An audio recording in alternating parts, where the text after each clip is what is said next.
Welcome to The Details with Elliott, Connie, and Adam Frower.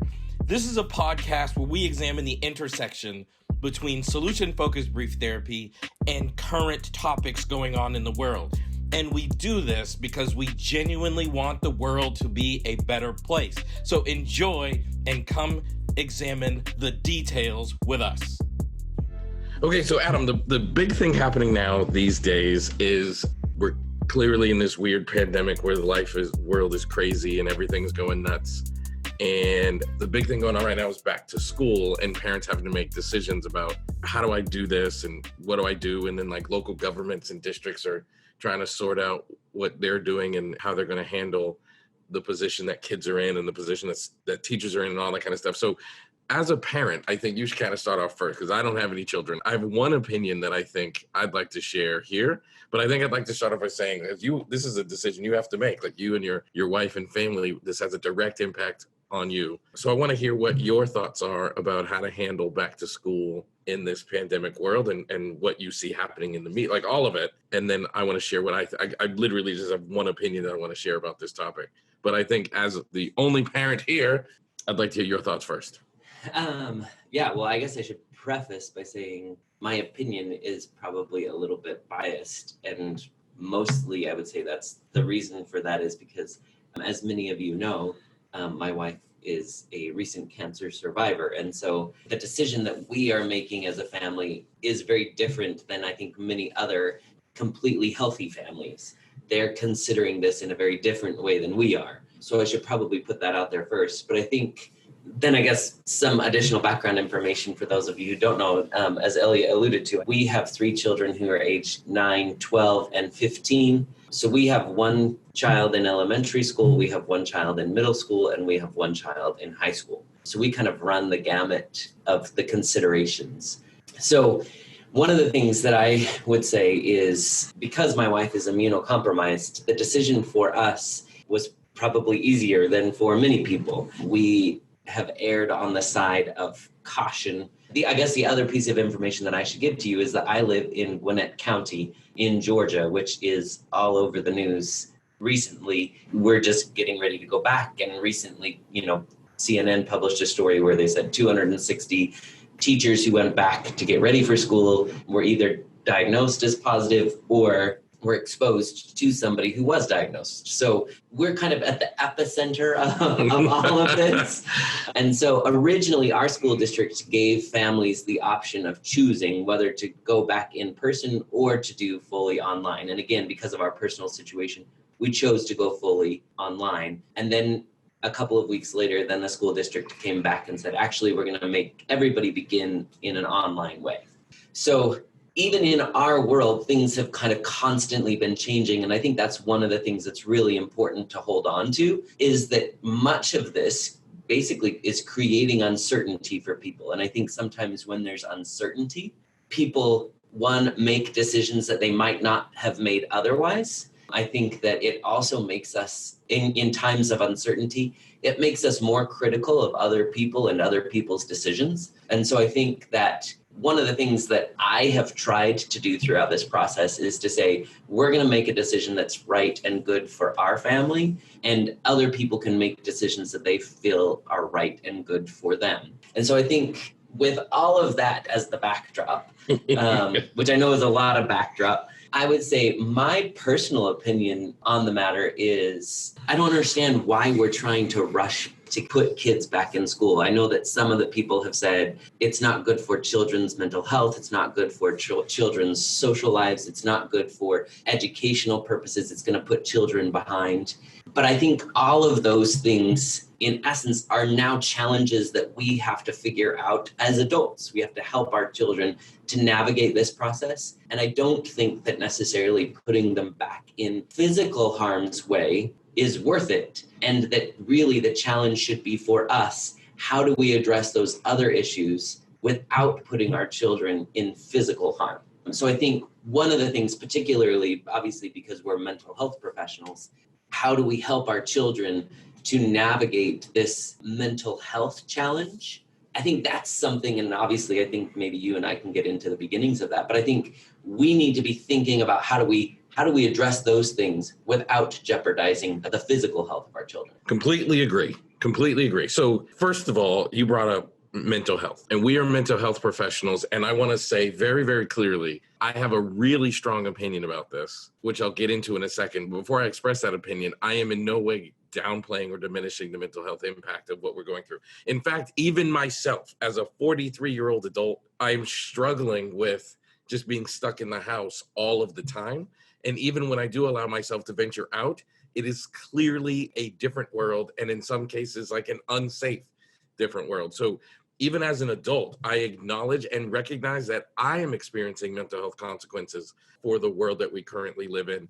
And I know that children are as well. And I think there are ways that we can address the mental health challenges that people are being faced with right now. And we've got to come up with a better way other than putting people in physical harm's way. Because the one point that I've been saying I want to make is, as I sit and watch what is going on in the world, we went on a long drive yesterday, and we drove by an athletic field that had a bunch of kids playing football. And I grew up playing football.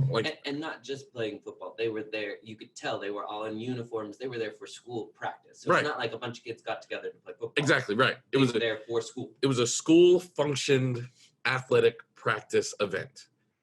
And I don't know how many kids were on that field, 30? I mean, it was a large number of kids. And I cannot tell you how good athletics has been in my life. And as a child, athletics were probably the most robust thing in my life that saved my mental health.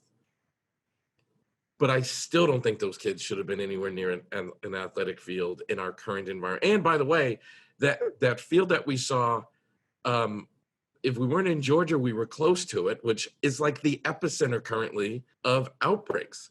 So not only are these kids, like 30 of them in one place at one time, football is a very contact sport. So they're touching, rubbing, hitting each other, sweating on each other, spitting on each other, like all that stuff. It's happening in like the coronavirus epicenter. There's got to be a way that we can address those mental health issues that don't put our children in harm's way. But here's the hard fact, I think. This should be the non-negotiable. This should be the line that we don't move. And that is, we need, as a society and as a culture, to cherish life more. So like, if we have a child and they're experiencing mental health issues, right? They're anxious. They are feeling isolated because they don't have access to their friends and peer groups.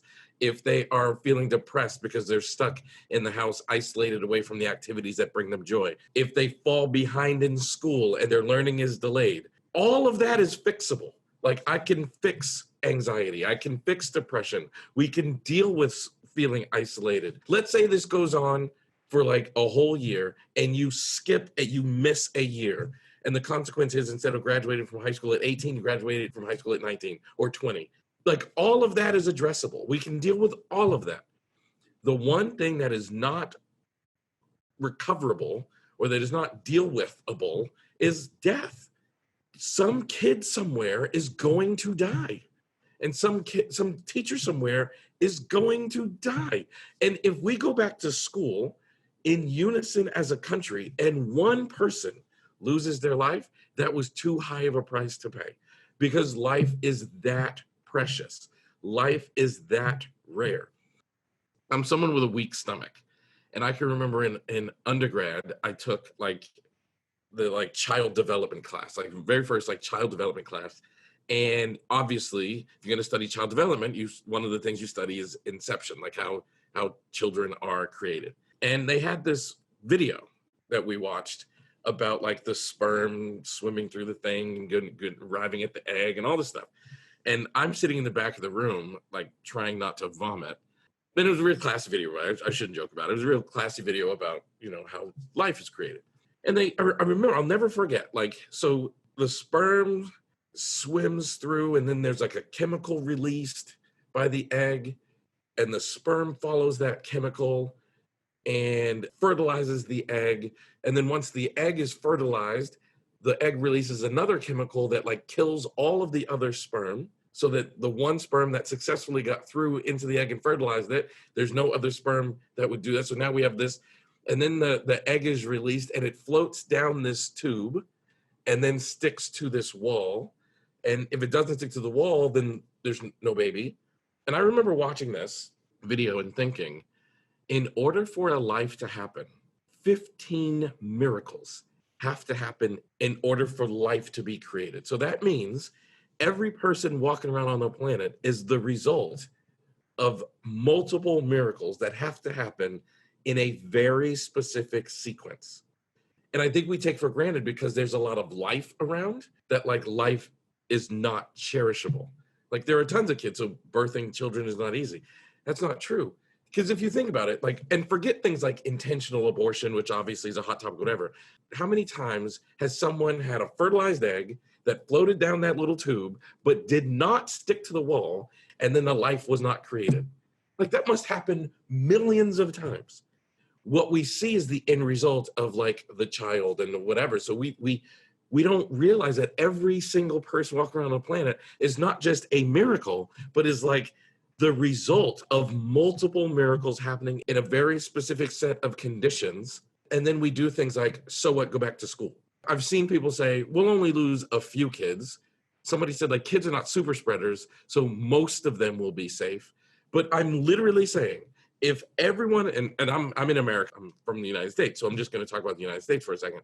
But if everyone in the United States went back to school on time this fall, so we literally have, I don't know, hundreds of millions of kids going to school, and one child loses his life, I passionately believe that that is too many. That is too many.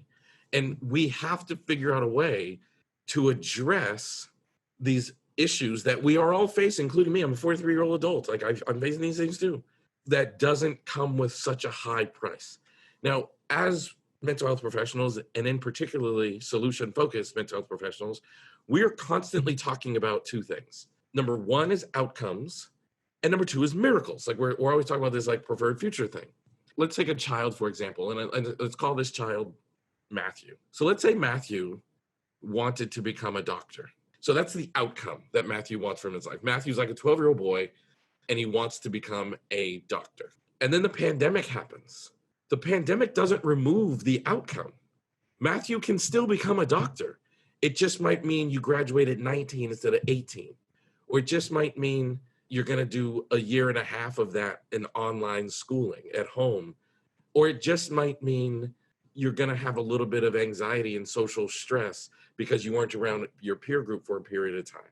But Matthew cannot become a doctor if we let Matthew die. Like, if we send Matthew to school and he gets coronavirus and dies, he cannot become a doctor. I think you raised some really, really important things. And I think one of the things is this idea about, in essence, each one of us being a miracle. And I think that, and you talked about the, kind of the miracle of conception, that series of miracles continues, right? Being the parent of 3 children, it's a miracle that, at least I considered it a miracle, when they learn to sleep through the night, right? And it's a miracle when they learn to tie their shoes. And it's a miracle when they begin to ride a bike. And I think sometimes we overlook those everyday miracles. Right. But I think that in essence, what you're saying is there's a lot more miracles that could be coming that if we lose them, we would miss out on. Right. And I think we need to get these kids back into school so that their mental health doesn't suffer, so their social skills don't suffer or whatever. And I think what this idea of miracles also produces is we need to believe enough in the miracle of our children that we believe that those miracles can continue. So if their mental health does suffer, a miracle that could happen is that they could learn resilience. A miracle that could happen is they are more able to cope with other difficult things that will inevitably come their way throughout life. So the miracle of the pandemic might be that they get stronger, that they get better. So I think that's one component of this, is that yes, there might be a temporary fallback or slide back, but a miracle might happen where they get even more resilient or even more able to deal with hardship or even better at making friends and keeping friends, because now they understand the value of having friends and associating with other people. Right. And so I think that that idea of a miracle we're in the making of future miracles. And I think we as parents have a real influence on our children that, like you're saying, despite the fact that we might be managing and dealing with hardships and challenges and those kinds of things, we can be very intentional with our children, and we can have conversations with them about why we're making the choices that we're making, why we're not sending them back to school. We can make very deliberate decisions with our children to say, so how do you want to be social? How do you want to associate with your friends and your family members in this time where you can't do it in the traditional way? I live really far away from my parents.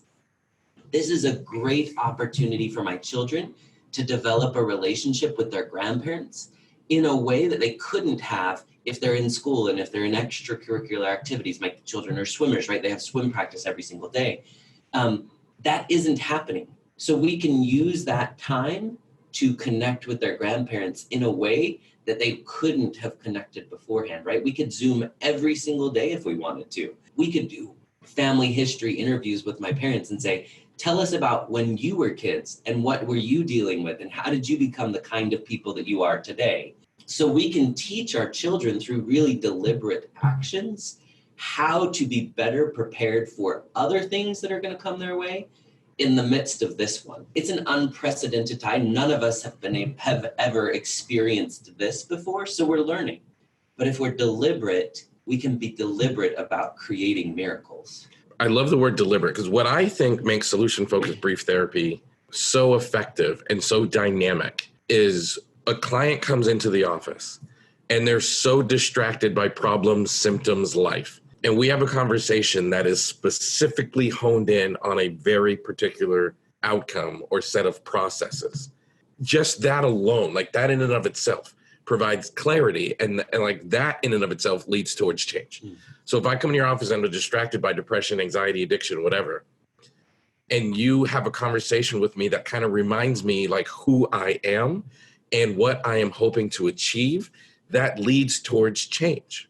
What I'm scared about is like we have these kids, which are like little mini outcomes running around, and we are distracting because we're making these decisions for like, because it's good for the economy, or because, like, if we keep, like, one of my favorite quotes is the main thing is to keep the main thing the main thing.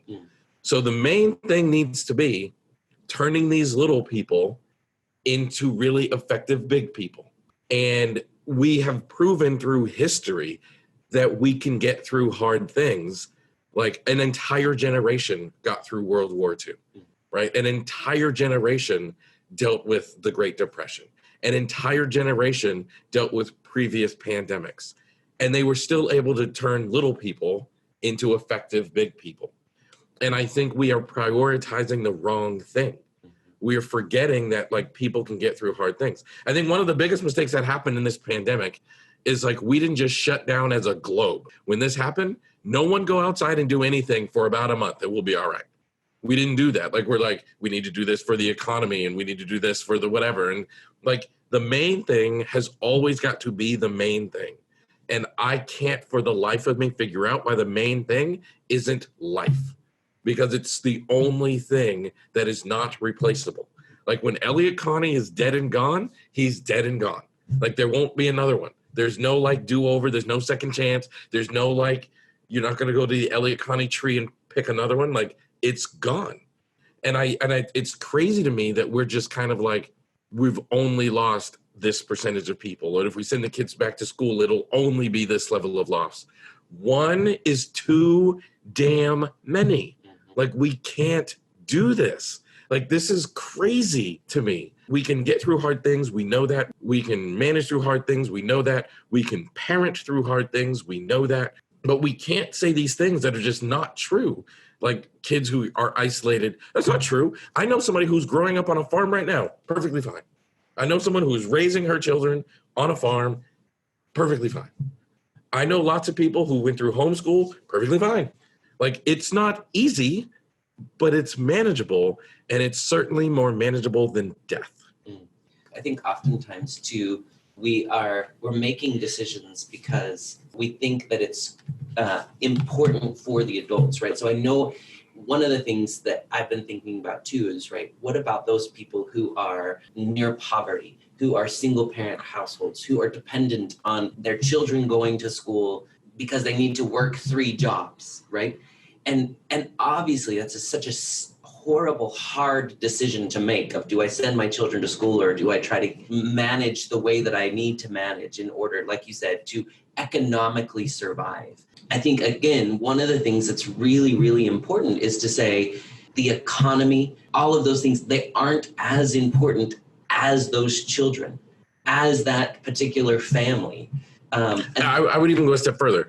Those things are not more important than one child. Right. Like, you know what I mean? Like one singular human being, one singular human life trumps all of that. Right. I think, again, if we keep the main thing, then we get to start saying, so how do we as a culture, how do we as a community pull together to help that family, to help those particular children, right? We live, especially here in the United States, we live in a very wealthy country. We're trying to stimulate the economy, but our economy is quite robust. We could, if we really value life, if we really value containing this, we could pull together and support that family. And so I think that's the other thing that we really need to be doing, is not just saying, how do we get these kids back to school? But we need to be saying, how do we help these families so that when it's time to go back to school, these children are in a place where they can actually learn? It's easy to pin this decision on the pandemic, but I think that there are larger issues here that influence this particular decision. And I think we as a community need to pull together to say, how do we make it equally viable for each child to be able to remain healthy in the midst of all of it? It's just such an interesting thing on where we are right now, right? And I think we always end our episodes by asking people to do something. And I think what I'd like to ask people to do this time is just like cherish the things in your life that are not replaceable. And the only thing I can think of, there's only 2 that I can think of that are not replaceable. And as we wrap up this episode, I want to ask you to cherish these 2 things. Every listener, I'd like to ask you to cherish these 2 things. The first one is time, because you can never get another second of life back. So you should be doing things that bring you and your loved ones joy and happiness. So cherish the time you have in your life. The second thing that I would like to invite everybody to do is cherish just life. And I think those things work hand in hand. Like, you spend time with the people in your life that matter. You know, we can't do that if we are sending gobs of kids, and it's not just about the kids. Teachers, janitorial staff, nursing staff, admin staff, like, it is an unbelievable level of exposure, and we need to limit that. And I will wrap up by saying, in America, professional sports are demonstrating that it works, because there's one professional sport, the National Basketball Association, the NBA, where they have put people in an environment where the disease does not exist, right? They refer to it as the bubble. And they did enough testing to, like, now everybody inside the bubble, it is free of this disease, and they're able to play and be wonderful and nothing happens. When someone leaves the bubble, they have to go through a 2-week quarantine process because they're not willing to bring the disease into the bubble. And then there's another sport where they did not cherish life in the same way, and those sports have rampant outbreaks. 2 teams, half of the entire team tested positive for coronavirus. So people, we know how to do this. And all these people say masks don't work and social distancing doesn't matter. We know that it in fact does, because we have examples of it working right here. But we have to cherish life. Put on the damn mask. Stay away from people for a period of time. And then when we get on this other side of this, we can fix the ripple effect that will have been there, but we can only fix the ripples where people are still alive. So with that, thank you guys for listening.